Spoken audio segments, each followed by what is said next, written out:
जन्तु हितदक्षं करणानुयोगदीपं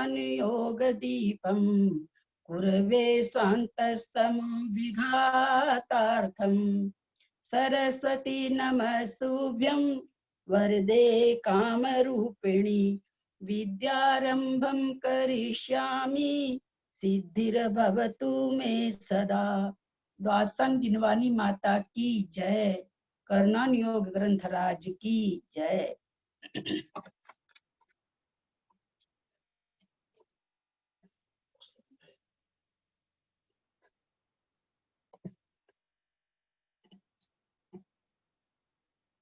प्रश्न नंबर 237 से चलते हैं। 23 प्रकार की वर्गना 236 नंबर के प्रश्न में बताए गए थे। उसमें से 5 प्रकार की वर्गना ग्राही वर्गना है, बाकी वातावरण में यूं ही रहती है। उन 5 वर्गनाओं के लिए बताया जा रहा है। 237 नंबर प्रश्न, 5 प्रकार की ग्राह्य वर्गनाओं से क्या क्या रचना होती है। ग्राह्य मतलब जो ग्रहण करने योग्य हो उसे ग्राह्य कहते हैं। आहार वर्गना, इसके द्वारा औदारिक, बेक्रियक और आहारक इन 3 शरीरों की और श्वासोच्छ्वास की रचना होती है। तेजस वर्गना के द्वारा तेजस शरीर की, भाषा वर्गना के द्वारा 4 प्रकार के वचनों की, और मनोवर्गना के द्वारा हृदय स्थान में अष्टदल कमल के आकार का द्रव्य मन की रचना होती है। कर्मण वर्गना के द्वारा 8 प्रकार के कर्म बनते हैं। जो मनोवर्गना के द्वारा मन बनता है, यद्यपि वो द्रव्य मन है, उसका आकार है, परंतु वो इतना सूक्ष्म है कि कोई सोचे हम ऑपरेशन करके उसको जान लें तो वो दिखाई देने वाला नहीं है, क्योंकि बहुत सूक्ष्म है। प्राकांतर से पुद्गल द्रव्य के कितने भेद हैं, उनका स्वरूप क्या है। जिसका पुद्गल द्रव्य के 6 भेद हैं। पहला बादर बादर, बादर बादर किसको कहते हैं। जिसका छेदन भेदन एवं अन्यत्र प्रापन हो सो उस स्कंद को बादर बादर कहते हैं। जैसे पृथ्वी, काष्ठ, पाषाण, इसमें पृथ्वी, वृक्ष और पर्वत होना चाहिए मेरे हिसाब से। दूसरा, इसमें अन्यत्र प्रापण न हो, मैं देख नहीं पाई, मुझे याद नहीं रहा, मेरी समझ में न होना चाहिए। यहाँ पर अन्यत्र प्रापण न हो, जिसको दूसरी जगह नहीं ले जाया जा सके। मुझे इसकी परिभाषा इस तरह से याद है कि बादर बादर उसे कहते हैं जिसको दूसरी जगह ले जाया न जा सके। जैसे पृथ्वी है, पर्वत है, काष्ठ का तो नहीं आया था, इसको मैं देखूंगी तब कंफर्म करूंगी, मेरी समझ में तो ऐसा नहीं होना चाहिए। अन्यत्र प्रापण न हो, ऐसा होना चाहिए। किसी को ग्रुप में याद हो तो आप बताएंगे बाद में। जिसका छेदन भेदन न हो सके किंतु अन्यत्र प्रापन हो सके, उस स्कंद को बादर स्कंद कहते हैं। जैसे जल, तेल आदि, इनका छेदन भेदन तो नहीं होता है, लेकिन कहीं भी प्रापन हो सके, मतलब ले जा सके। प्रापन का मतलब दूसरी जगह ले जाना, दूसरी जगह प्ररूपित करना। यहाँ प्रापन का मतलब दूसरी जगह ले जाना। तो जल और तेल आदि को हम लोग कहीं भी ले जा सकते हैं, परंतु उसका छेदन भेदन नहीं होता है। छेदन करेंगे, वापस एक धारी देंगे, वापस मिल जाएगा, तो छेदन भेदन नहीं होता है। जिसका छेदन भेदन एवं अन्यत्र प्रापन कुछ भी न हो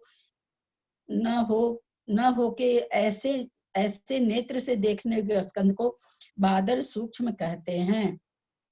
जैसे छाया, आतप, चांदनी, इनको बादर सूक्ष्म। बादर मतलब बादर क्यों कहा, क्योंकि हमको पूरी तरह से दिखाई देते हैं, इन्हीं आंखों से दिखाई देते हैं, लेकिन इसको क्या कोई भी अलग दूसरी जगह नहीं ले जा सकता है, कुछ भी नहीं, कोई छेदन भेदन भी नहीं कर सकता है।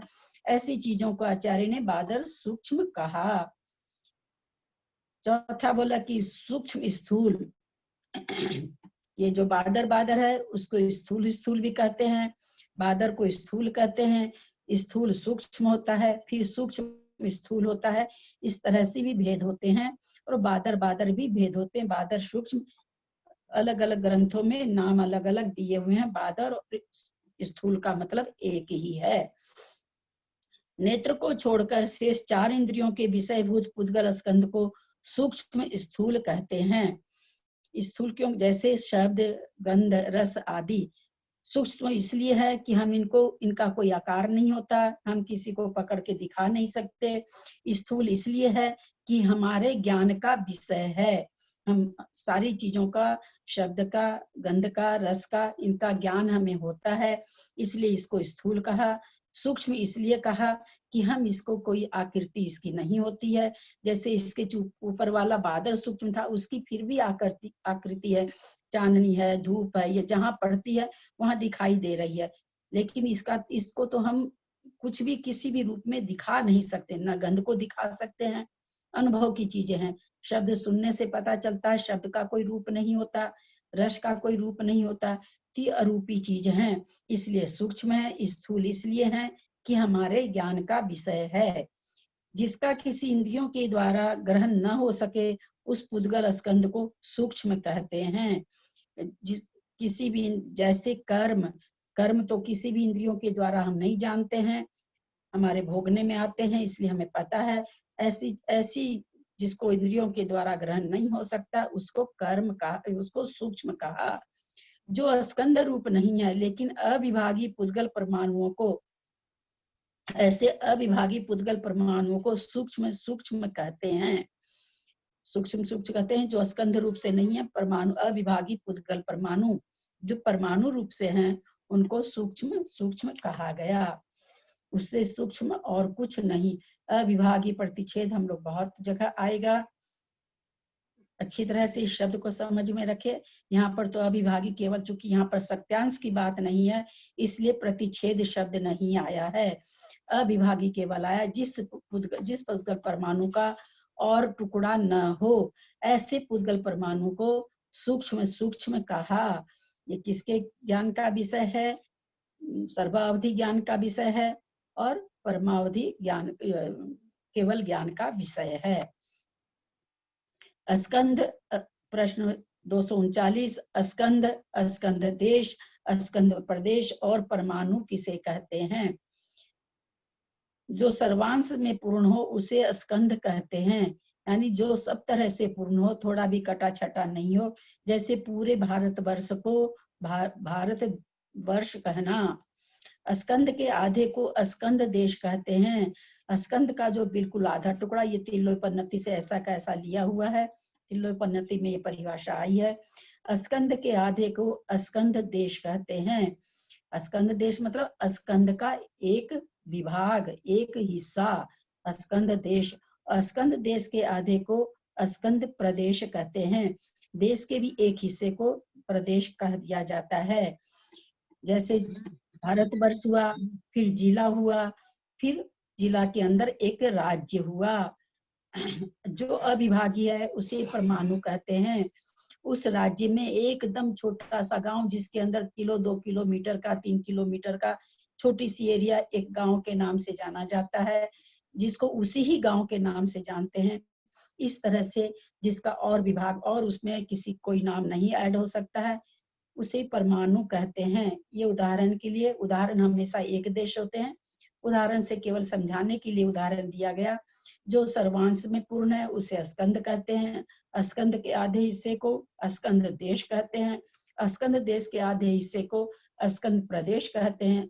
और जो अविभागी है, जिसका टुकड़ा नहीं हो सकता है, उसे परमाणु कहते हैं। अब यहाँ पर बिल्कुल तत्वार्थ सूत्र की बात आ रही है। जो तत्वार्थ सूत्र बढ़िया से पढ़े होंगे उनको तो पूरा बहुत अच्छे से समझ में आ ही जाएगा। अविभागी पुद्गल परमाणु स्कंद रूप में किस तरह परिणत होते हैं? हम लोगों ने तत्वार्थ सूत्र में पढ़ा है कि परमाणु मिलकर के स्कंद बनते हैं, और भी तत्वार्थ सूत्र में तो बहुत कुछ व्याख्या आई है, जैसे अचाक्षुष स्कंद से चाक्षुष स्कंद बन जाता है, ये भी आया है। स्कंद बनता कैसे है? दो अधिक सत्यांश वाले परमाणुओं के मिलने से स्कंद बनता है। मतलब कैसे आपस में बनते हैं? एक जघन्य परमाणु का बंध नहीं होता है, यानी एक सत्यांश वाले परमाणु का किसी के साथ बंध नहीं होता है, कम से कम 2 चाहिए। फिर जिससे बंध हो रहा उसमें 4 परमाणु चाहिए, यानी जिससे बंध हो रहा उसके सत्यांश 2 अधिक होनी चाहिए। बंध उसमें एक तत्वार सूत्र में बताया गया है कि रुक्ष का रुक्ष के साथ भी हो सकता है और स्कृत का स्कृत के साथ भी हो सकता है, ऐसा तत्वार सूत्र में आया है। अचाक्षुष स्कंद चाक्षुष कैसे बन जाता है? स्कंद तो स्कंद है, स्कंद लेकिन स्कंद होने के बाद भी हम अचाक्षुष है। अचाक्षुष मतलब हम इंद्रियों के द्वारा नहीं देख पाते हैं। इसका सबसे बढ़िया उदाहरण है, बहुत अच्छा उदाहरण है, हमारे उपयोग में आता है। टेबल हमें बिल्कुल साफ दिखाई देती है, हमारी स्टडी टेबल है, बिल्कुल साफ दिखाई देती है, लेकिन जब हम उस पर हाथ से उसको पोंछते हैं तो हमारे हाथ में अच्छी खासी धूल आ जाती है। ये पहले तब भी वो स्कंद ही था, क्योंकि स्कंद हमारी आंख से न दिखाई दे इसका मतलब वो स्कंद नहीं है, वो परमाणु है, ऐसा नहीं हो सकता। हम तो बहुत सारे मिले हुए परमाणु के स्कंद को भी नहीं देख सकते। तो वो अचाक्षुष था, लेकिन जैसे ही और मोटा स्कंद बना, हमने हाथ से टेबल को ऐसे करके पोंछा तो वो चाक्षुष बन गया। तो तत्वार सूत्र में ये भी आया है कि अचाक्षुष स्कंद से चाक्षुष स्कंद की उत्पत्ति होती है।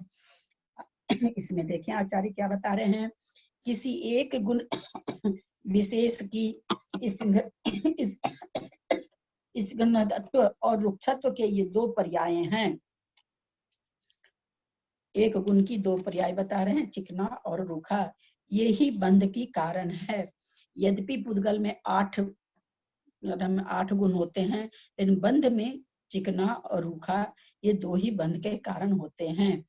अविभागी प्रतिच्छेदों, अविभागी प्रतिच्छेद हम जान रहे हैं, शक्ति का सबसे छोटा अंश, शक्त्यांश का सबसे छोटा अंश, यानी कितना भी छोटा पुद्गल परमाणु ले लें उसमें इतनी शक्ति तो पाई ही जाएगी।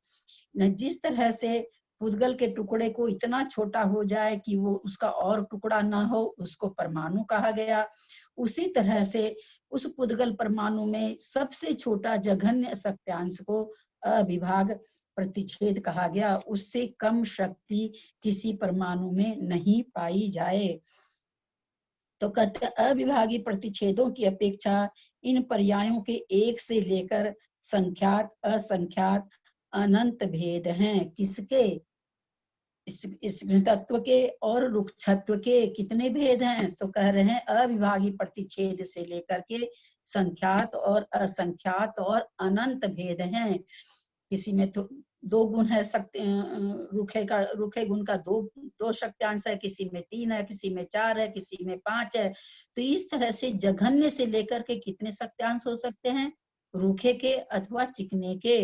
तो बोलते हैं संख्यात असंख्यात और अनंत भेद हैं।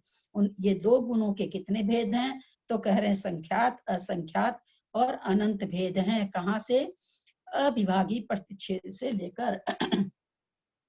बंध कम से कम 2 परमाणुओं में होता है, सो ये दोनों परमाणु स्निग्ध हो अथवा रुक्ष हो अथवा एक स्निग्ध और एक रुक्ष हो, तब बंध हो सकता है।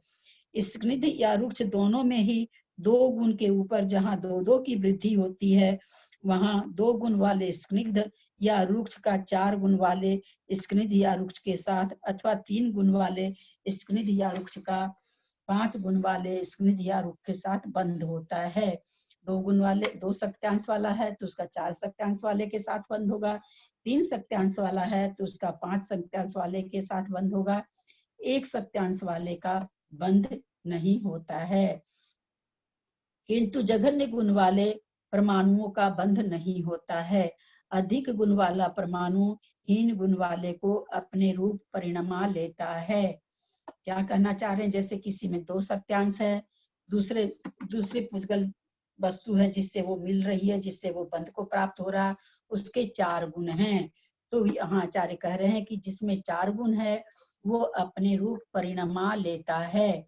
इसका सबसे अच्छा उदाहरण है, दुकान खोल करके बनिया बैठता है, एक बोरे में गुड़ की डली सब पड़ी रहती है, न जाने वो गुड़ की डली जितनी ग्राम की है उससे कितना ज्यादा ग्राम उसके ऊपर रोज धूल बैठता जाता है, वो भी गुड़ के भाव बिक जाती है। गुड़ की डली बड़ी है, धूल थोड़ी थोड़ी आ रही है, गुड़ उसको अपने रूप परिणमा लेता है। इसका ये उदाहरण आता है खास करके अपने रूप परिणमा लेने का। अस्थि काय किसे कहते हैं, उसके कितने भेद हैं। जो सदरूप हो उसे अस्थि कहते हैं। सदरूप मतलब विद्यमान, जो विद्यमान हो उसे अस्थि कहते हैं। अस्थि का मतलब होता है विद्यमान है। और जिसके प्रदेश अनेक हों उसे काय कहते हैं। यहाँ अस्थि काय की परिभाषा आचार्य ने क्या बता रहे हैं कि अस्थि मतलब तो है विद्यमान, और जिसमें बहुत सारे प्रदेश पाए जाएं उसको काय कहते हैं। यानी अस्थि काय किसे कहते हैं, जिसमें बहुत सारे प्रदेश हों और वो विद्यमान हो, उसको अस्थि काय कहते हैं। काय के दो भेद हैं, जो अखंड प्रदेशी हैं, अखंडित अनेक प्रदेश रूप है, उन द्रव्यों को मुख्य काय कहते हैं।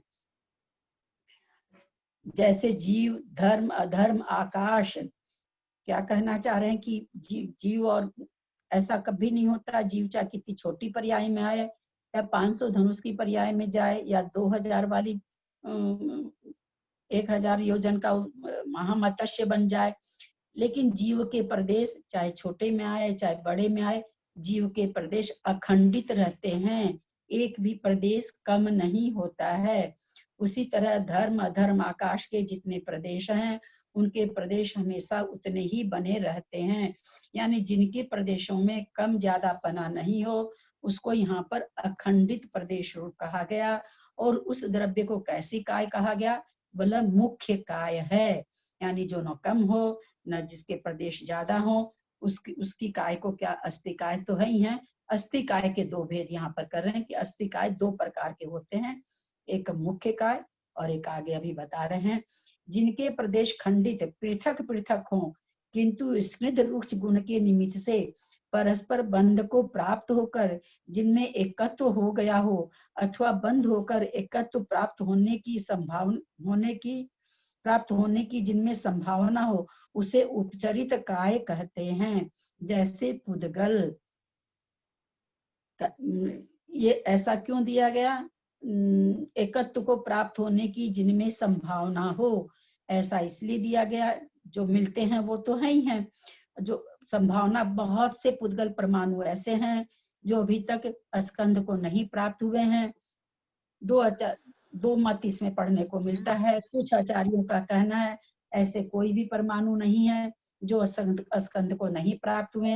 एक आचार्य का कहना है ऐसे पुद्गल परमाणु बहुत अनंत तीनों लोक में भरे हुए हैं जो आज तक स्कंध को नहीं प्राप्त हुए, जघन्य शक्त्यांश के कारण। तो यहाँ ये कह रहे हैं कि जो बहुत से पुद्गल परमाणु हैं जो हुए तो नहीं अभी स्कंध को, लेकिन स्कंध को प्राप्त हो सकते हैं, संभावना है उनमें होने की। तो उनको पुद्गल को आचार्य ने क्या कहा, उपचरित काय। क्योंकि ये उपचरित काय क्यों कहा गया, ये मुख्य काय नहीं है। क्यों नहीं है, ये परमाणु रूप से भी स्थित है और स्कंध रूप से भी है। स्कंध होके ये वापस पुद्गल परमाणु रूप बन जाता है, परमाणु होके वह वापस स्कंध रूप बन जाता है। तो इसकी काय को क्या कहा गया, उपचरित काय। इसीलिए एक पुद्गल परमाणु को काय रूप बनने की संभावना होने के कारण बृहद द्रव्य संग्रह में आचार्य ब्रह्मदत्त सूरी कहते हैं कि पुद्गल परमाणु भी अस्थि काय है। जहां वहां प्रश्न किया गया कि पुद्गल परमाणु को आप अस्थि काय कैसे कह सकते हैं, तो वहां पर भी यही बात आई कि उसमें बहुत परदेशी होने की संभावना है, वो हो सकता है, इसलिए एक परमाणु भी अस्थि काय है। वही चीज यहाँ पर आचार्य ने खुलासा की है। तो इस तरह से कहते हैं पुद्गल परमाणु कैसा है, उपचरित काय है, परमाणु रूप भी रह सकता है और बहुत सारे परमाणु मिलके स्कंध रूप भी हो जाता है, तो उसका नाम आचार्य ने दिया उपचरित काय।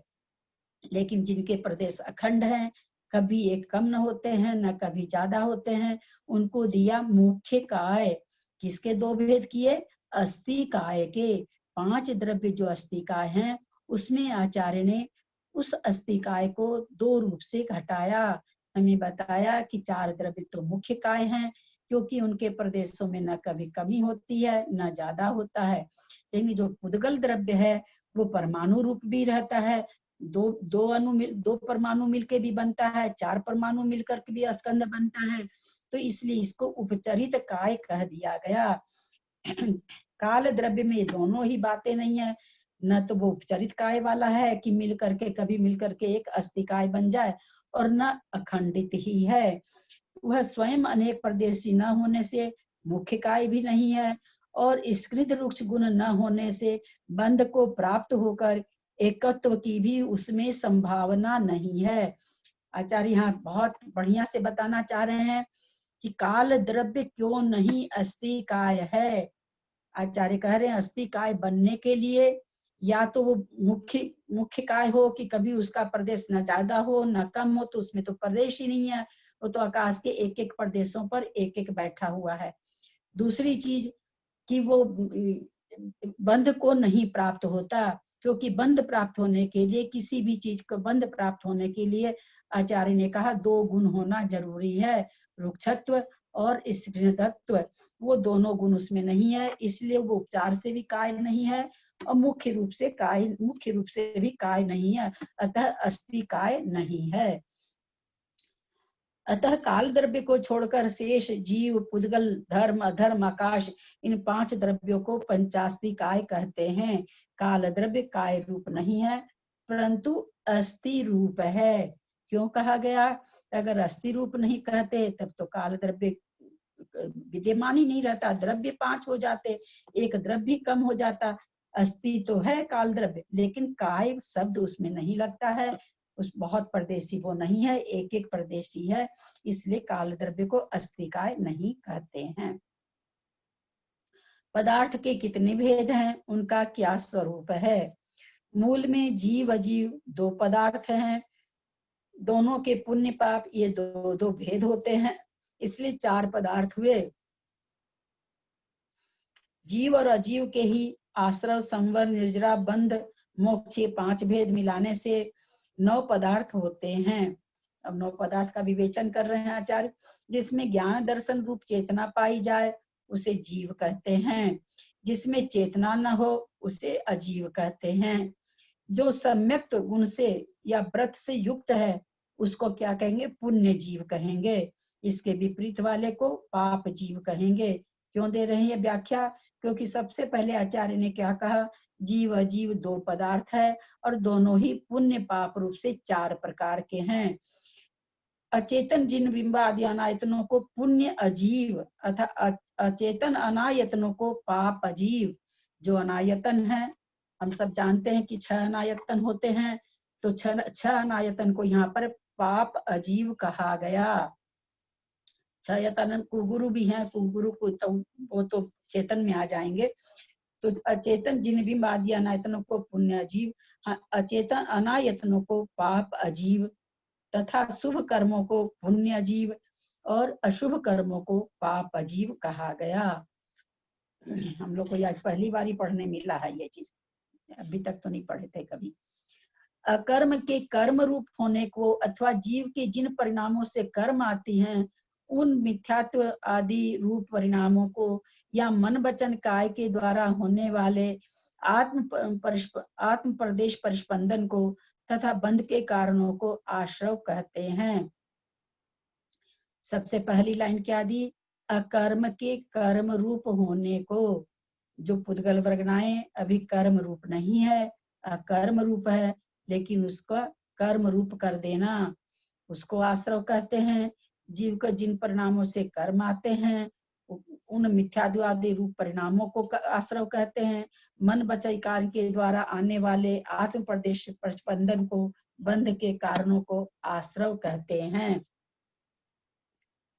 अनेक पदार्थों में एकत्व बुद्धि के उत्पादक संबंध विशेष को, अनेक पदार्थों में एकत्व बुद्धि के उत्पादक संबंध विशेष को अथवा आत्मा और कर्म के एक क्षेत्रवगाह रूप संबंध विशेष को या इसके कारणभूत जीव के परिणामों को बंध कहते हैं।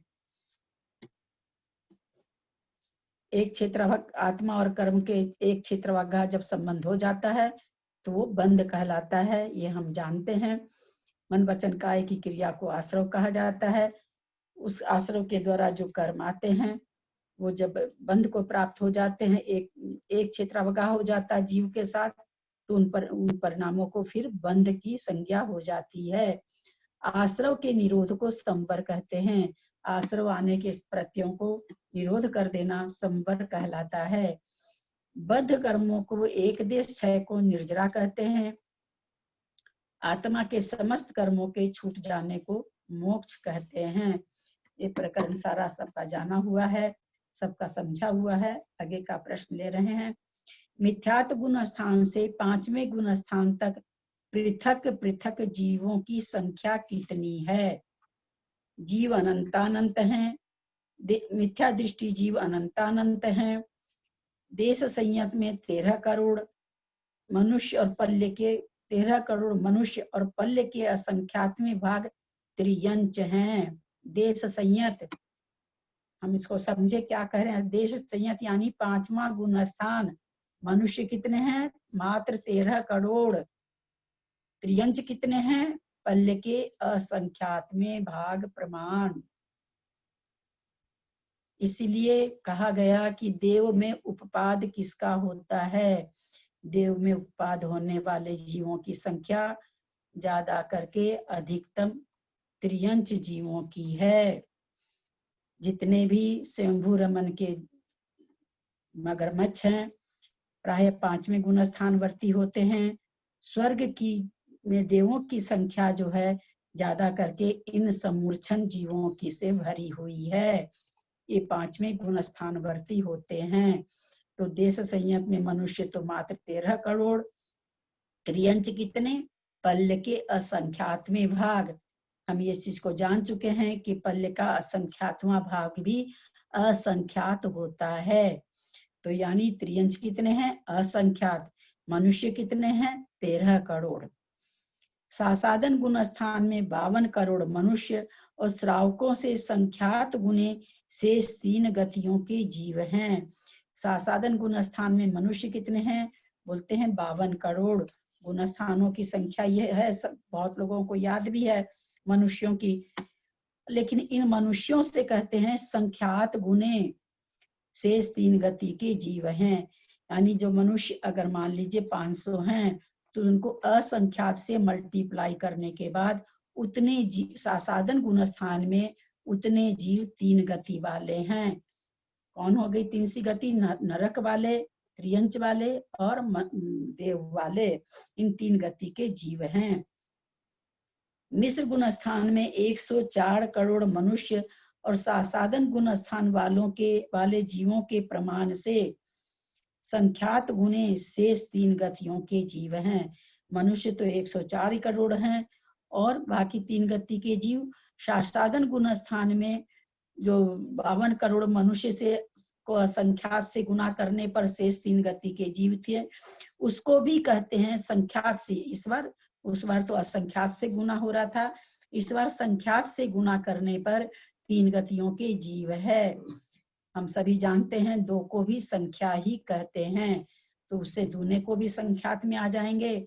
और 50 अंक तक भी संख्या है, अगर 50 से भी मल्टीप्लाई करें तो भी वो संख्यात में ही आएंगे।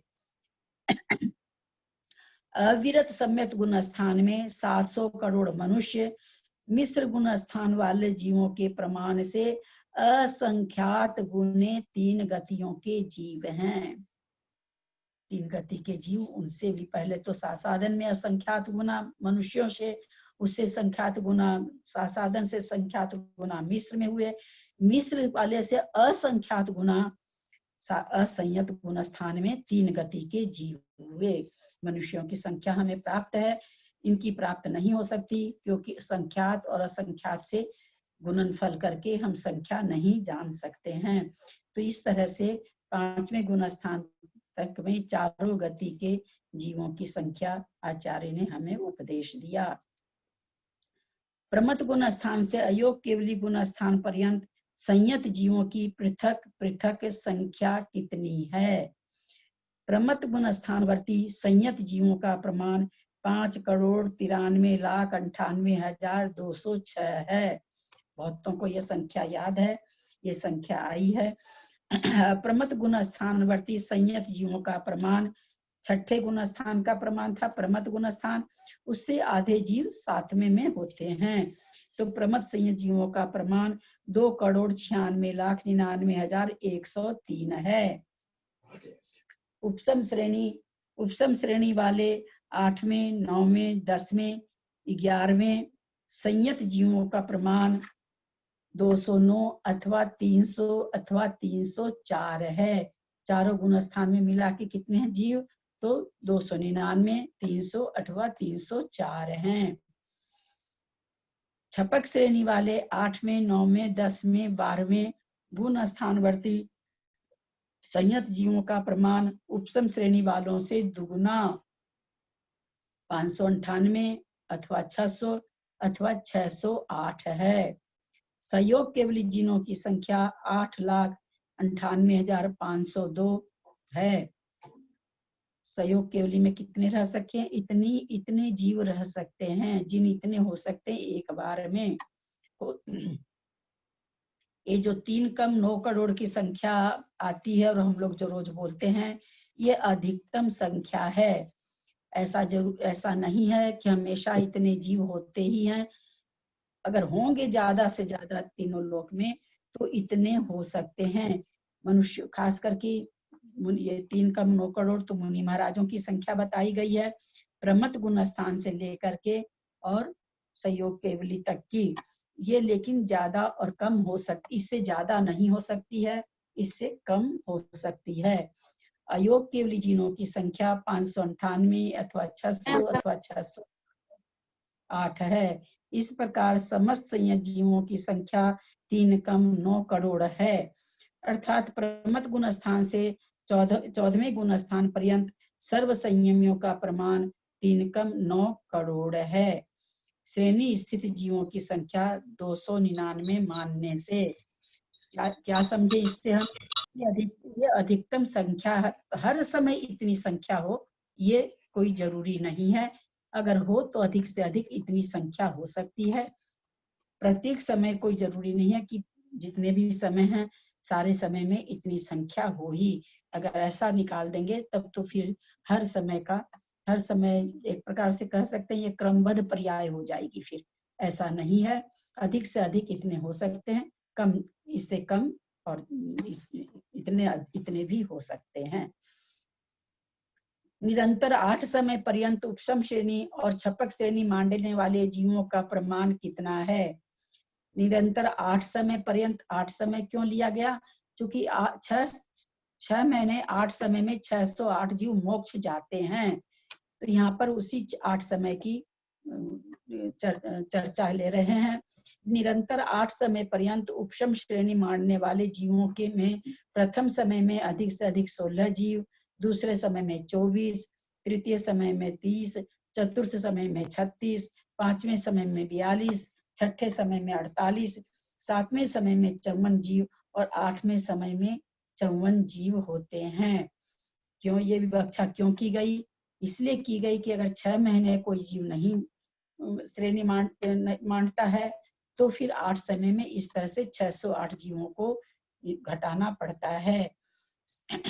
छपक श्रेणी में इससे दुगने होते हैं, अर्थात प्रथम समय में 32, दूसरे में 48, तीसरे में 60, चतुर्थ समय में 72, पांचवें समय में 84, छठे समय में 96, सातवें समय में 108 और 8वें समय में 108 जीव होते हैं। इनका कुल जोड़ 608 जीव आ जाता है। सम्यक्त मार्गणा के कितने भेद हैं? अब सम्यक्त मार्गणा आ गई। ये मार्गणा है, मार्गणा में मिथ्या दृष्टि जीव भी आएंगे, क्योंकि अच्छा सम्यक्त मार्गणा है तो हाँ मिथ्या दृष्टि भी आएंगे और साधन गुण स्थानवर्ती भी आएंगे, क्योंकि मार्गणा में सबको खोजना होगा। सम्यक्त मार्गणा के 6 भेद हैं। आंटी यहाँ पे क्वेश्चंस ले लें क्या एक बार? आप बोलिए। इतना जल्दी? अच्छा ठीक है 10 मिनट बाद। ठीक है 10 मिनट बाद, 7:30 बज रहे थे। ठीक है।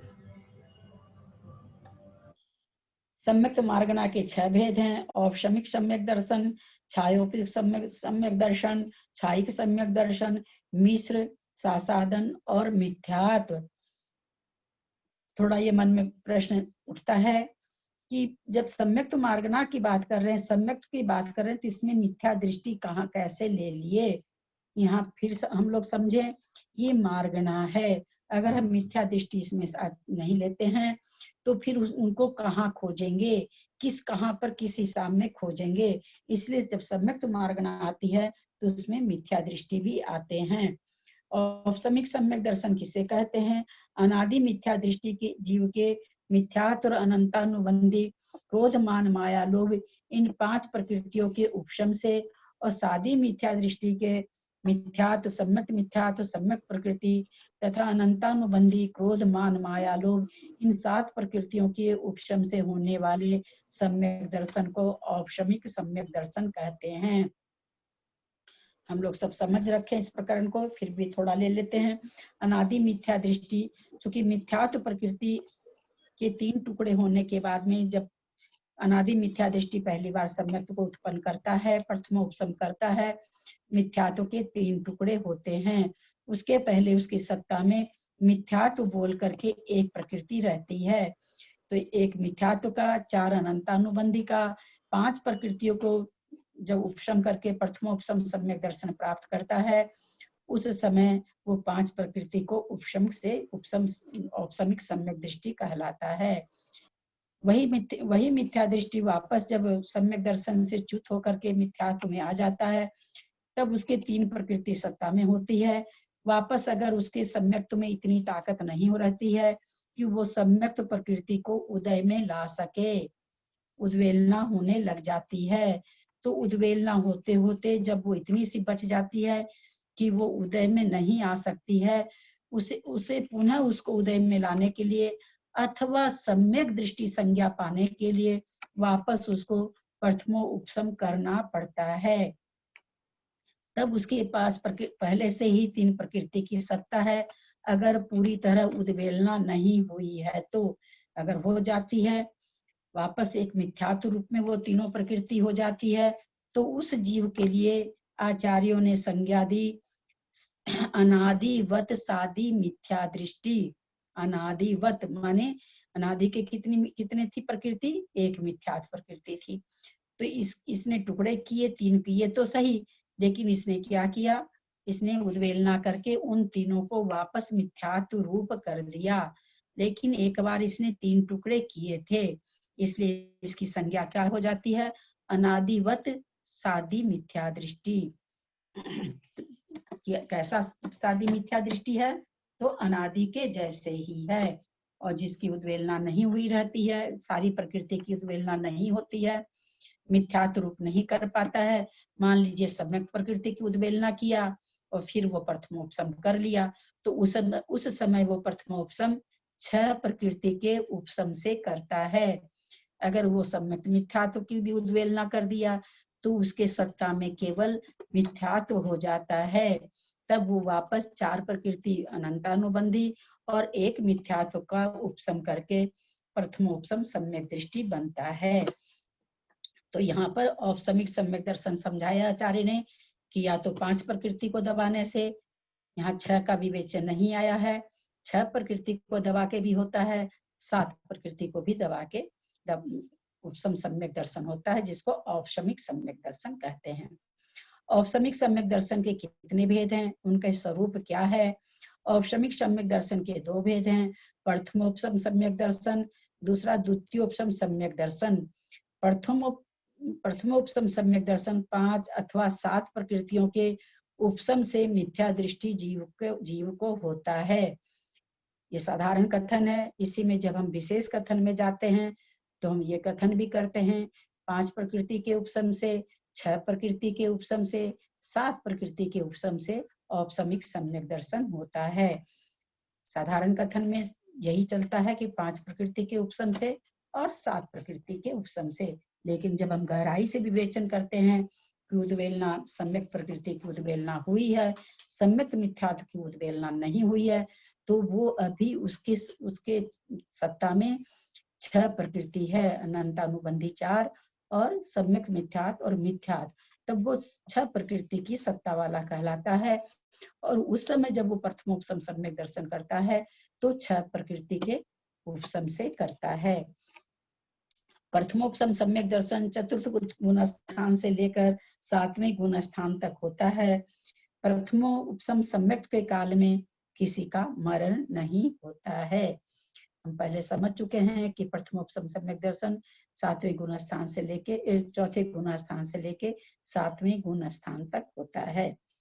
दर्शन मोहनी की 3 प्रकृतियों के उपसम के साथ साथ अनंतानुबंधी कसायों के विसंयोजन हम लोगों ने पढ़ रखा है। अनंतानुबंधी 4 कसायों का उपसम करना, दबा देना, उसी रूप जैसी है जिस अवस्था में हमारे सत्व में है उसी हिसाब से दबा देना, उसको वैसी की वैसी वहां दबा देना, तो उपसम कहलाता है। और अगर उन 4 प्रकृतियों को अप्रत्याख्यान वर्ण आदि 12 कसाय 9 कसाय रूपी 9 कसायों में परिवर्तित कर देते हैं, उसको विसंयोजन कहते हैं। सब्जेक्ट थोड़ा भारी हो रहा है, हम यहीं पर स्टॉप ले रहे हैं। साथ कर दे इसको पूरा, एक बार पढ़ लेते हैं ताकि कल फिर समझाएं। कसायों के विसंयोजन से अनंतानुबंधी का अप्रत्याख्यान आदि रूप परिणमन होने से द्वितीय उपसम सम्यक दर्शन होता है। द्वितीय उपसम सम्यक दर्शन श्रेणी चढ़ने के सम्मुख जीव के 7वें गुण स्थान में उत्पन्न होता है एवं छायोपसम सम्यक दर्शन के पश्चात उत्पन्न होता है। श्रेणी का आरोहण करके जब जीव 11वें गुण स्थान से नीचे गिरता है तब 6ठे 5वें एवं 4थे गुण स्थान में भी पाया जाता है। एक की जगह यहाँ एवं कर दीजिए, गलत है एक। इस अपेक्षा द्वितीय उपसम सम्यक दर्शन 4th गुण स्थान से 11वें गुण स्थान पर्यंत पाया जाता है। द्वितीय उपसम सम्यक सहित उपसम श्रेणी चढ़ने वाले जीवों का अपूर्वकरण गुण स्थान के प्रथम पाये में मरण नहीं होता है। सभी गुण स्थानों में द्वितीय उपसम काल में मरण होने पर जीव नियम से देव गति में जाता है। अब प्रश्न ले लो।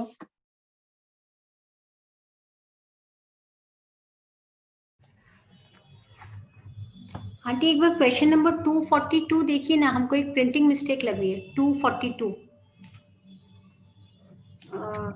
आगे आप राइट हैंड साइड पेज में आइए, बीच में लिखा हुआ है शुभ कर्मों को पुण्य अजीव और अशुभ कर्मों को पुण्य अजीव। मेरी बुक में ऐसे लिखा है, शुभ के लिए भी पुण्य अजीव लिखा है और अशुभ के लिए भी पुण्य अजीव लिखा है। 242 बीच में शुभ कर्मों को। एक मिनट, क्वेश्चन नंबर 242 हाँ 242 में बीच में लिखा है शुभ कर्मों को पुण्य अजीव और अशुभ कर्मों को पुण्य अजीव, पाप अजीब है। हाँ इसमें तो पाप अजीब है, ठीक है। तुम्हारे में पुण्य लिखा हुआ है क्या? मेरी में पुण्य अजीब लिखा है। अच्छा ठीक है। नहीं, शुभ कर्मों को पुण्य अजीब और अशुभ कर्मों को पाप अजीब। हाँ ठीक है। अच्छा क्वेश्चन कुसुम आंटी आप पूछिए, आप अनम्यूट करिए। ललिता जी, ललिता जी। हाँ हाँ बोलिए। मैं ये बोल रही थी, पूछना नहीं है, स्थूल में एक परिभाषा जो इसमें लिखी है किताब में मेरे पास, उसमें लिखा है जिसका छेदन वेदन हो सके और जो अन्य पदार्थ की सहायता के बिना जुड़ न सके, उसको बादर या स्थूल का है। माने छेदन वेदन तो हो सकता है लेकिन किसी दूसरे पदार्थ की सहायता के बिना उसको जोड़ नहीं सकते, जैसे काठ हो या पत्थर हो या ईंट हो या कागज हो या कपड़ा हो आदि। तो ये समझ में आती है। हाँ वो तो ठीक है। ये यहाँ पर अन्यत्र प्रापन हो सही, ये चीज यहाँ पर मतलब ये या तो फिर प्रापन लिखा है छेदन वेदन एवं अन्य प्रापण हो सके। उठा तो सकते हैं ना, ले जा तो सकते हैं ना, कागज को, ईंट को, सबको। कागज को मतलब पृथ्वी को कहाँ ले जा सकते हैं, पर्वत को कहाँ ले जा सकते हैं? हम लोग तो यही पढ़े थे पहले। पृथ्वी पर्वत उदाहरण ही नहीं है, पृथ्वी दिया है, पाषाण दिया है, काष्ठ दिया है। हाँ तो पाषाण का मतलब यहाँ पर पर्वत ही है, ये देखना पड़ेगा, हम भूल गए उस दिन देखना। मैं इसको धौला ललिता जी जय जिनेन्द्र। आज मेरे दिमाग से निकल गया था क्लास का, अभी थोड़ी देर पहले ज्वाइन की है। इसमें मेरा पारा भी पड़ा हुआ है ललिता जी। क्या? पारा पारा। पारा? हाँ थर्मामीटर बादल वाला में। पारा? हाँ, मैं कल भेज दूंगी आपको। आज क्या है, मेरे कोई गेस्ट आ गए थे अभी क्लास के टाइम। कहाँ पढ़ी हैं पारा? किस जगह? हाँ मैंने पढ़ा है, मैं आपको भेज दूंगी। नहीं, किस जगह आप ग्रंथ? जो जुड़ आप नहीं ऐसे सके, जो जुड़ नहीं, नहीं मेरी बात सके। सुनो। हाँ ठीक है, इसकी खाली एक चीज को लेके अगर हम चलेंगे तो फिर बहुत चीज निकल जाएगी। अब जुड़ नहीं नहीं, और सके तो भी है, और भी है, जैसे और भी है। एक मिनट मेरी पत्थर। बात सुनिए। पारा को तो आपस में मिलाते हैं तो बिल्कुल मिल जाता है। हाँ तो वही तो मिलाने वाले में बोल रही हूँ मैं। क्या मिलाने वाली बात थोड़ी है। तो जुड़ आप जाए, जो इससे वापिस जुड़ जाए। अच्छा जुड़ जाए उसमें कह रहे हैं क्या? हाँ हाँ, हाँ। क्या बादर बादर में कह रहे हैं? नहीं नहीं, जुड़ जाए उसमें पारा। हाँ, तो मैं चीजें आपको तो कल बहुत है भेज ना। दूंगी। हाँ, एक दो चीज थोड़ी है, दुनिया में भरी पड़ी है हाँ चीजें, जैसे हाँ, जैसे वही तो शास्त्रों में भरी आता पड़ी है। है मेरा। हाँ, एक पत्थर दो चीज पारा। नहीं होती, हाँ बहुत चीजें हैं। नहीं, मेरा मैं आपको भेज दूंगी जो मेरे पास है वो। नहीं, बादल बादल बादल में ऐसे भी है, जो पदार्थ छिन्न भिन्न कर देने पर स्वयं नहीं जुड़ सकते, वे बादल बादल है। जैसे पत्थर, लकड़ी, हाँ धातु, कपड़ा, जो स्वयं नहीं हाँ, जुड़ नहीं सके। नहीं, ये तो है ही है, जुड़ नहीं सके जो। लेकिन हाँ, इसके साथ है ना, मुझे खूब बढ़िया से याद है, जो दूसरी जगह ले जाया नहीं जा सके। ये ओके। परिभाषा हमने पढ़ी थी जब मैं तो उस समय शुरू मेरी एकदम इतनी छोटी सी डायरी है, वो रास्ते में लिखती रहती थी, जो स्वाध्याय पढ़ती थी रास्ते में अच्छा, लिखती थी। मुझे हाँ याद है कि उसमें ये लिखा हुआ था कि जो अन्यत्र ले जाया ना जा सके। लेकिन फिर भी और तो देख उसमें लेंगे हम आपने क्या अच्छे बताया? नहीं, अच्छे उसमें ग्रंथ आपने से क्या बताया तो अन्यत्र ले जाया नहीं जा सके? जैसे पृथ्वी है, पर्वत है, इसके लिए उसमें था, अच्छा पृथ्वी और हाँ पर्वत लिया हुआ था हाँ उसमें। हाँ इसको हाँ हाँ, हाँ ये दो दो उदाहरण थे उसमें। तो मुझे लगता है हाँ ना इसमें हाँ 3-4 तरह की चीज आ जाएगी। वो भी आ जाएगी जो मिला नहीं सके, वो भी आ जाएगी जुड़ जिसको नहीं ले जा सके। नहीं सके। हाँ, जुड़ हाँ, नहीं इस सके। तरह से जैसे अभी कुसुम जी ने बताया, तो सारी चीज घटित हो जाएगी। वो सारी ये ऐसे गुण वाले सब बादर बादर में आ जाएंगे। जरूरी नहीं है कि सारे गुण एक में ही घटे, ये बात है। सारी परिभाषा एक में ही घटे, ये कोई जरूरी हाँ। नहीं है। नहीं, ये तो जरूरी नहीं है। दीदी प्रकारांतर मतलब, तो प्रकार में अंतर क्या? कहाँ पर है प्रकार अंतर, उसके हिसाब से बताऊं।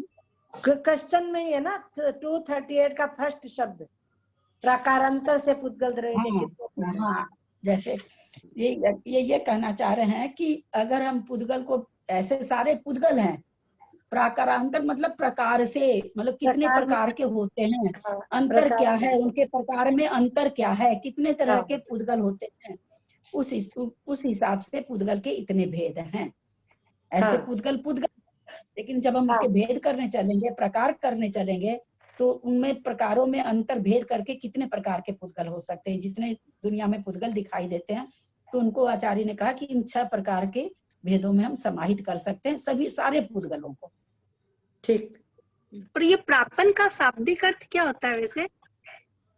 भेजा जाए। अब यहाँ पर हाँ, मैं ये भी आप लोग को कल बताती हूँ। मैं तो 4 दिन मेरे को कुछ नहीं ध्यान रहा, किताब तो खोली नहीं, तो ध्यान ही दीदी नहीं आपने उस गया। दिन क्लास ली थी ना, सॉरी। तब भेजा जाए बताया था आपने।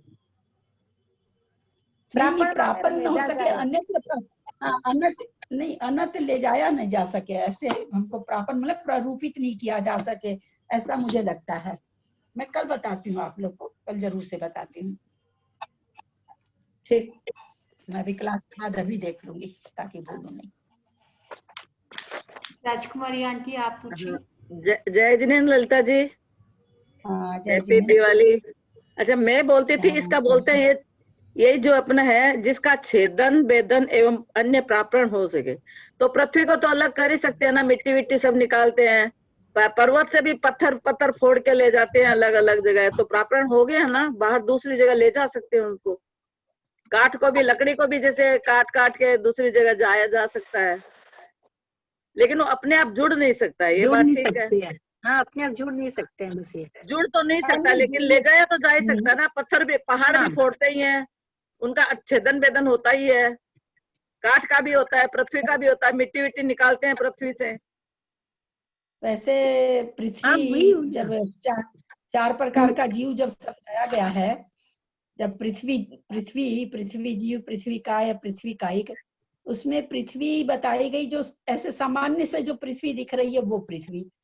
तो उसी हिसाब से मेरे दिमाग में आता कि किसी भी भूमि को आप उठा के नहीं ले जा सकते। नहीं, भूमि को तो आप नहीं ले उसको सकते, टुकड़ा लेकिन काट के इसमें ले बोला ना जाना। छेदन भेदन तो कर ही सकते हैं। छेदन इसमें वेदन क्या है? करके फिर जुड़ती नहीं है, हाँ, जोड़ा नहीं जुड़ती है फिर छेदन वेदन करके।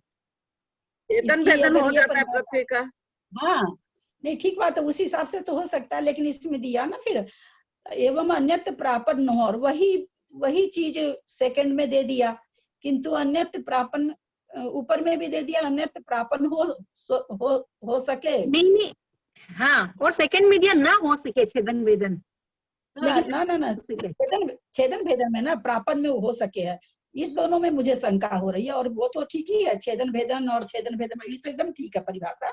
हाँ, ये और प्रापन प्रापन वाले भी में तो हो बोला सकता है, दूसरी जगह ले जाते हैं ना हाँ, ट्रक भर भर के। हाँ, वही कहते दोनों में एक जैसा हो गया ना। हाँ, इसको तो ले ही जाते हैं ट्रक भर भर के, हाँ, जल वल को ले ही जाते हैं, जल को तेल को।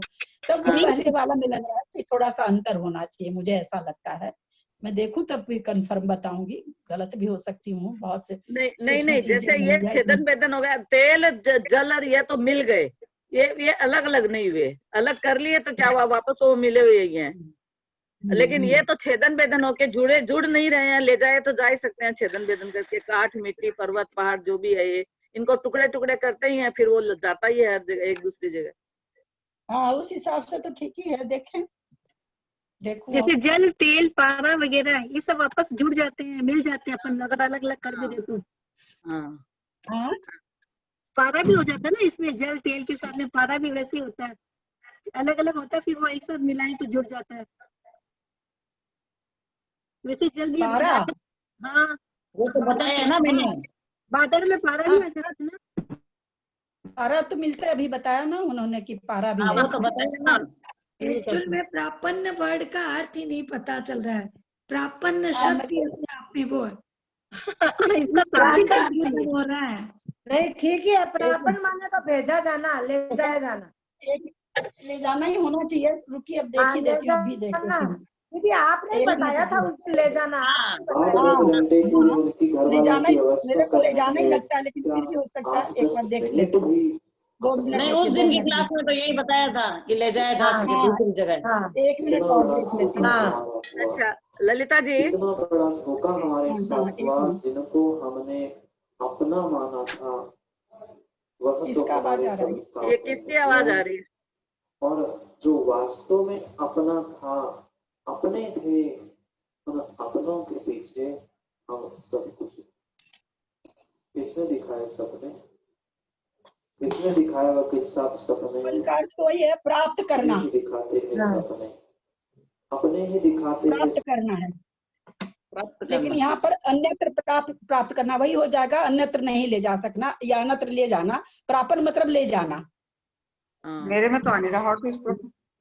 अच्छा ललिता वही जी, होगा इसमें जो मैंने कहा, 5 जो नंबर मैंने है, कल जिसका इसी का 5 नंबर देखिए, जिसका किसी इंद्रिय के द्वारा ग्रहण न हो सके उस उद्गल स्कंद को बादर सूक्ष्म कहते हैं। बादर जैसे कटवा दिया था मैंने उस दिन, है, मैंने बादर मैंने कटवा दिया था उस दिन। बादर नहीं होगा, केवल हो सूक्ष्म सकता है मेरा होगा। बंद हो रहा हाँ, है। तभी मैं अभी आप बोले थे, तभी भी बादर बोले थे, बादर सूक्ष्म कहते ना हैं। ना ना ना, ना बिल्कुल नहीं ना बोली ना मैं ना, तो काट चुकी। सूक्ष्म में बोला था, अरे मैं नहीं सूक्ष्म ही बोला है। हाँ मैं काट चुकी हूँ, अपने किताब में बढ़िया से काट चुकी उस दिन, सबका कटवा भी दिया था अपन मैंने। लोगों को हाँ, भी लेकिन मेरे ये करेक्शन काटा, सूक्ष्म बोला। हाँ मेरे काटा हुआ नहीं, तभी मैं बोली बादर सूक्ष्म कैसे है, खाली सूक्ष्म ही हुआ, जैसे कर्म है। नहीं, करेक्शन कराया था उस दिन। हाँ अच्छा कराया था। अच्छा, अब उस दिन मेरा नेट चल नहीं रहा था, तो रुक रुक के आ रहा था, तो हो सकता है नहीं पता चला।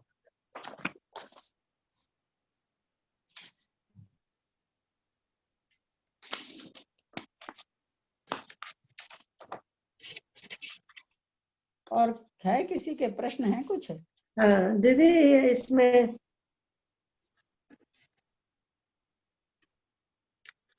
बोलिए बोलिए, अनम्यूट हो गया, अनम्यूट है क्या? ये जो 3 हाँ? कम 9 करोड़ 3 कम 9 करोड़ बुद्धि महाराज वाले में उपसम हाँ। श्रेणी से दिया है क्या खाली? क्या दिया है? उपसम श्रेणी वाले के लिया है क्या? उस हिसाब से लिया है क्या? नहीं नहीं, उपसम श्रेणी वाले को कैसे लेंगे? 14वें गुण स्थान तक की संख्या है ना, तो उसमें तो उपसम श्रेणी वाला थोड़ी जाता है। उपसम श्रेणी का तो अलग ही कथन है ना, उन लोग का तो 8वें 9वें 10वें 11वें का अलग से कथन आ गया है। नहीं तो इसमें दिया ना अगर कथन श्रेणी स्थित जीवों की संख्या 299 मानने से, क्या मतलब हुआ? ललिता ये दीदी, ये उपसम श्रेणी वालों की तो है सही है, जीवों की 299 संख्या। हाँ, तो वो इसमें तो इसी को तो घटाया है। नहीं नहीं सरिता जी, उसमें ना ललिता जी सॉरी, उसमें ना छपक श्रेणी वालों को 598 आएगा। यहाँ तो 299 लिखा है। वो नहीं नहीं, उपसम श्रेणी वाले 299, नीचे वापस पढ़ो छपक श्रेणी वाले 598 है। 598 है। वो तो है, लेकिन बाद में लास्ट में दिया ना, उत्तर में लास्ट में हाँ तो हाँ, 30 ये तो दिया ना।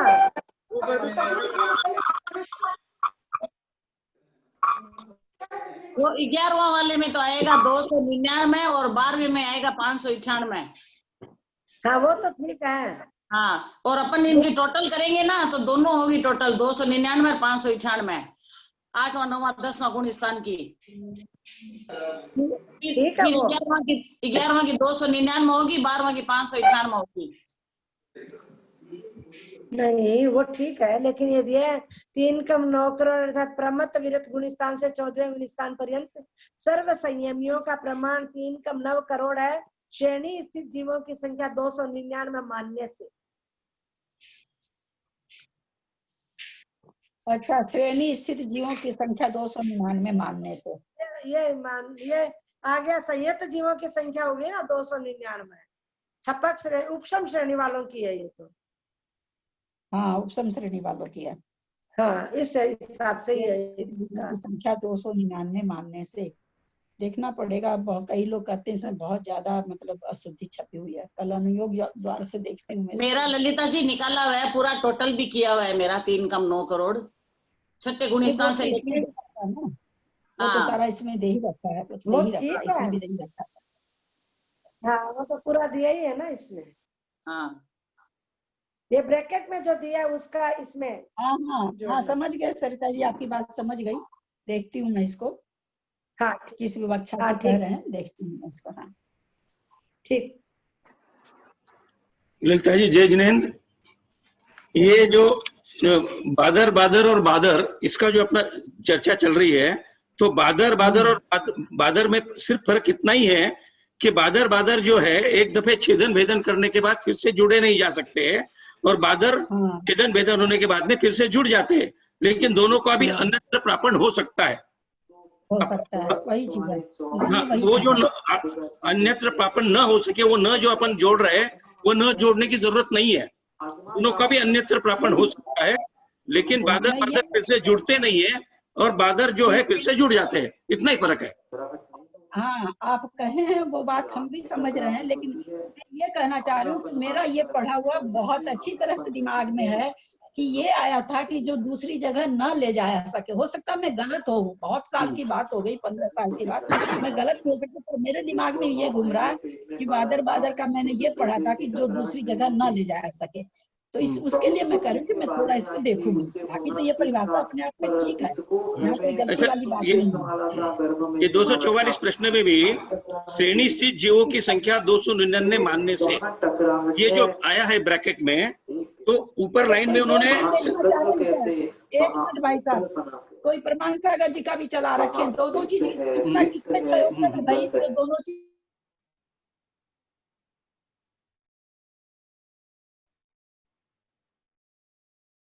फिर जिनको प्रमाण सागर जी का सुनना वो इसमें से म्यूट कर जाए ना, दिक्कत होती है ना। बाकी सारे लोग एकदम डिस्टर्ब हो रहे हैं।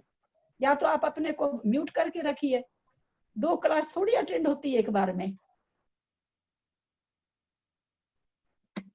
बिल्कुल कुछ नहीं सुन रहा है एकदम।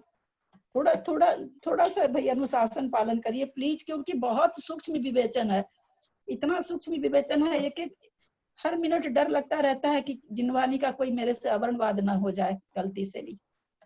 तो थोड़ा सा शांति बना के रखिए। जिनको सुनना है तो अपने आप को म्यूट कर लीजिए, फिर सुन लीजिए, वहां भी सुन लीजिए। हाँ बोलिए भाई साहब। हाँ, बोलिए। तो हाँ। ये ब्रैकेट में जो श्रेणी स्थित जीवों की संख्या, मतलब उपशम श्रेणी वालों की जो संख्या है, तो ऊपर उन्होंने 3 अलग अलग फिगर दिए कि 299, 300, 304 तीनों भी हो सकती है। तो ये 3 कम 9 करोड़ मुनि की जो संख्या कर रहे हैं, तो उसमें उन्होंने 299 को कंसिडर किया है, 300 को या 304 को नहीं कंसिडर किया है। हाँ, वो तो समझ में आ रहा है कि 299 को कर रहा है। उनका ये प्रश्न है कि इसमें उपसम श्रेणी वाले काउंट हैं क्या, वो ये पूछना चाह रहे हैं। वो तो उपसम श्रेणी वालों की संख्या है ना वो। हाँ, तो उपसम श्रेणी वाले काउंट है उसमें। और क्षपक श्रेणी वालों के जो है वो 599, 598, 600 और 608 है, तो उसमें से एक संख्या आएगी। हाँ नहीं, वही ये कहना चाह रहे थे ना कि जैसे ये जो उन्होंने 3 कम 9 करोड़ दिए हैं, तो प्रमत अप्रमत और 8वें 9वें 10वें और 11वें और 12वें, 11वें में तो उपसम श्रेणी है, 12वें में क्षपक श्रेणी है। तो ये 8वें 9वें 10वें में दोनों की संख्या ली गई है क्या, उपसम वाले की भी क्षपक की भी? शायद मुझे जो लगा सरिता जी यही पूछना चाह रही हैं। ललिता जी, बाद में ललिता जी दोनों की ली गई है, 8वें 9वें 10वें में दोनों लिखी हुई है 897, और फिर 11वें की 299 और 12वें की 598 ली गई है। क्योंकि 11वां तो वापस गिरेगा तो उसकी तो 298 ही है, एक ही संख्या ली गई है 299, और 12वां वापस गिरेगा नहीं छपक वाला, तो उसकी 598 ली गई है, लेकिन बाकी तीनों की दोनों संख्या प्लस की गई है। अच्छा, हाँ, तो सारा लेके ही है। हाँ, 299 प्लस 598 तीनों की। ललिता जी, जय जिनेंद्र, हैप्पी दिवाली। अच्छा ललिता जी, मैं पूछ रही हूँ कि ये जो संख्या है ये कितने समय की है? एक समय में इतने जीव रह सकते हैं, या 6 महीने की, या 12 महीने में? कैसे संख्या माने इसको? मैक्सिमम एक समय के लिए है क्या, कि एक समय में 9 करोड़ 3 कम 9 करोड़? मैक्सिमम और मिनिमम कुछ नहीं है, लेकिन ये प्रति समय की है। कोई समय ऐसा भी होगा, हाँ सुनिए, कोई समय ऐसा भी होगा जब इतने जीव हो सकते हैं, इन गुण स्थानों में ये सारे जीव हो सकते हैं, लेकिन हर समय प्रत्येक समय इतने जीव हों ये जरूरी नहीं है, ये अधिक से अधिक की संख्या है। लेकिन बोले तो एक क्योंकि समयवर्ती है ना सारी चीज, समयवर्ती, क्योंकि अगले समय में तो मोक्ष चले जाएंगे उसमें से जीव, तो इसलिए हर एक समय की बात है यहाँ पर। ये हर एक समय में किसी समय में इतने भी हो सकते हैं, पर प्रत्येक समय में हमेशा 12 महीना 300 दिन के प्रत्येक समय में इतने होते हों हर समय, ऐसा नहीं है। क्योंकि ऐसा अगर मानेंगे तो 6 महीना तक तो कोई मोक्ष ही नहीं जा रहा है, कोई मोक्ष नहीं जा रहा, तो 14वें गुण स्थान में कोई है ही नहीं। हाँ, तो एक बात ये समझ में नहीं आती है, हाँ, कि अयोग केवली के लिए जब ये आ रहा है कि अयोग केवली एक साथ है ना 600 कैसे जा सकते हैं, फिर एक समय में कैसे हो सकते हैं क्या अयोग केवली? एक समय में 600 जीव एक साथ जा सकते हैं? एक समय में तो जा नहीं सकते ना अयोग केवली, तो उसमें समझ में नहीं आता। और तो बाकी के में आ रहा है कि चलो एक समय में इतने हो सकते हैं मैक्सिमम, पर अयोग केवली का समझ में नहीं आ रहा है कि अयोग केवली एक समय में 600 जीव कैसे हो सकते हैं। हाँ, एक समय में तो 600 जीव नहीं हो सकते हैं इसमें, लेकिन हाँ 1 मिनट, ये ऐसे हो सकते हैं 8 समय में मोक्ष जाने हैं, है ना, तो 108 जीव ही प्रवेश करें, ऐसा कुछ नहीं ना है। 108 जीव मोक्ष को जा रहे हैं, 100 और बाकी जीव प्रवेश कर रहे हैं। उसका जो समय बताया 14वें गुण स्थान का, उसका ये समय ये नहीं बताया कि वो एक ही समय है उसका। मान लीजिए समय अगर है तो उसमें 600 जीव हो सकते हैं। मेरी बात सही? कितना समय बोल के नहीं दिया, ये दिया कि री जितना समय उच्चारण करे गंधा तो अलग बन जैसे करके वैसे वैसे जाएंगे मोक्ष। तो सारा मिला के एक ही समय होएगा क्या? तब तो वो आई में तो एक समय से ज्यादा ही हो जाएगा ना। आई मतलब वो 5 शब्द बोलेंगे, वो दो में वो एक समय से ज्यादा ही हो जाएगा ना। एक समय जैसे 600 जीव बताया जो यहाँ पर 600 जीव 14वें गुण स्थान, लेकिन प्रति समय मोक्ष होके जाते भी तो जा रहे हैं, लेकिन फिर भी 600 जीव का भी हो सकते हैं, तभी तो 3 कम 500 3 कम 9 करोड़ मुनि महाराज बैठेंगे ना। हाँ। तो मेरे समय कहने का मतलब मैं ये नहीं कह रही हूँ, मैं ये कह रही हूँ कि ऐसा कुछ नहीं है कि मतलब ये प्रति समय भी हो सकते हैं, 2-4 घंटा भी हो सकते हैं, 2-4 दिन भी हो सकते हैं, लेकिन हमेशा हो ऐसा नहीं है, ये कहना चाह रहे हैं। नहीं, मैं ये पूछ रही थी कि अयोग केवली का जो 608 और बाकी का समझ में आ रहा है कि एक समय में इतने हो सकते हैं ज्यादा से ज्यादा, लेकिन खाली अयोग केवली का समझ में नहीं आ रहा था, क्योंकि उनको तो 608 से ज्यादा हो ही नहीं सकते और 608 होना भी जरूरी है। 608 उनका तो जरूरी है 6 महीने। तो वो यदि एक समय में 608 तो कभी नहीं जा सकेंगे ना, ये मैं बोल रही, मैक्सिमम कभी नहीं हो सकता उनका। हाँ मैक्सिमम, अब वही तो मैं आपसे समझाना चाह रही हूँ, मोक्ष नहीं जाएंगे, पर वहां पर 608 जीव का संचय हो सकता है। अच्छा, एक समय में, हाँ एक समय में पाए जा सकते हैं, जाएंगे 108 जो भी उनकी संख्या है जाने की, जैसे जैसे वैसे वैसे जाएंगे। अगर ऐसा हो तो कि 6 महीने कोई जीव ना आए, अब 6 महीने तो संख्या बहुत कम हो गई ना, 3 कम 9 करोड़ से बहुत कम हो जाएगी, सारे गुण स्थानों में कम हो जाएगी, क्योंकि 6 महीने कोई मोक्ष नहीं जा रहा है। अगर 6 महीने कोई जीव मोक्ष नहीं जा रहा है तो बाकी के गुण स्थान, 13वें गुण स्थान का तो कोई लफड़ा नहीं है, उसमें तो कितने भी जीव रह सकते हैं, वहां कोई समय वाला लफड़ा नहीं है, सबकी आयु है वहां पर। लेकिन 8वें गुण स्थान, सॉरी 14वें गुण स्थान में ज्यादा से ज्यादा 608 जीव हो सकते हैं। अगर ये चीज दे देते ना आचार्य कि भाई 14वें गुण स्थान का समय 2 समय है अथवा 3 समय है अथवा 4 समय, तब ये विवक्षा नहीं बैठती। इसका मतलब है कि 8 समय तो वहां पर है ही है, इससे ये विवक्षा से ये निकलते, क्योंकि 8 समय में जाना है मोक्ष। 608 जीव वहां पर संचय तो हो गया, जाएंगे कितने समय में मोक्ष, तो 8 समय में जाएंगे। अच्छा, तो 8 समय तक तो सारे जीव वहां पर ही है। हाँ, ये मतलब ये मतलब बेटा कि मतलब एक जगह 14वें गुण स्थान में 608 जीव रह सकते हैं, लेकिन मोक्ष वो 8 समय में जाएंगे। हाँ, मोक्ष 8 समय में जाएंगे। तो जिस समय 608 जीव अयोग केवली जिनमें होंगे, जिस समय उसी समय ये संख्या आएगी। हाँ। ये 3 करोड़ 900 करोड़ की उसी समय संख्या आएगी, उसके अलावा ये संख्या आएगी भी नहीं। हाँ, उससे अलावा तो हमेशा कम ही रहेगा। हाँ, उससे कम ही रहेगी, ज्यादा तो हो ही नहीं सकती। हाँ, ज्यादा नहीं हो सकती, कम ही रहेगी, क्योंकि 608 तो एक बार में जाते नहीं, अयोग केवली में रहते नहीं। हाँ, बहुत अच्छा, मेरे को यही डाउट हो रहा था कि अयोग केवली वाला कैसे होएगा। बहुत आंटी 8 बज गए, 8 से ऊपर हो गए। अभी क्लास, यहाँ पे क्लास रोके आंटी, 8 से ऊपर हो गए। नहीं, जिनवाणी स्तुति कर लेंगे।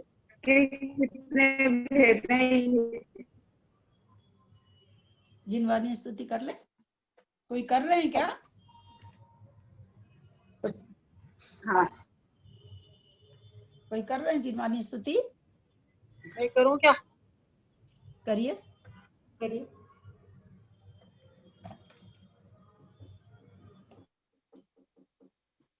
जिनेवाणी जिनेवाणी ध्यानासरी, जिनेवाणी माँ, जिनेवाणी माँ, तुम ध्याओ जिनेवाणी, वीरा की वाणी, मुक्ति को देती है महाकल्याणी,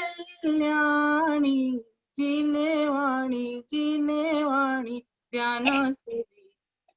गौतम गणधर ने भी इसका ध्यान किया, सब जीवों को मोक्ष मार्ग का ज्ञान दिया, बनकर जोगी आत्म का कल्याण किया, तेरे पथ पर चलने का आह्वान किया, तुम गाओ भव्य प्राणी, वीरा की वाणी, वीरा की वाणी महाकल्याणी,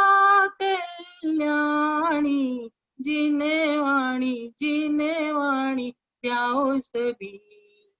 कुंद कुंद देव ने भी इसको ध्याया है, पूज्य पाद और उमा स्वामी ने गाया है, पुष्प दंत और भूत बलि ने मान दिया, सठखंडागम रच कर जग कल्याण किया।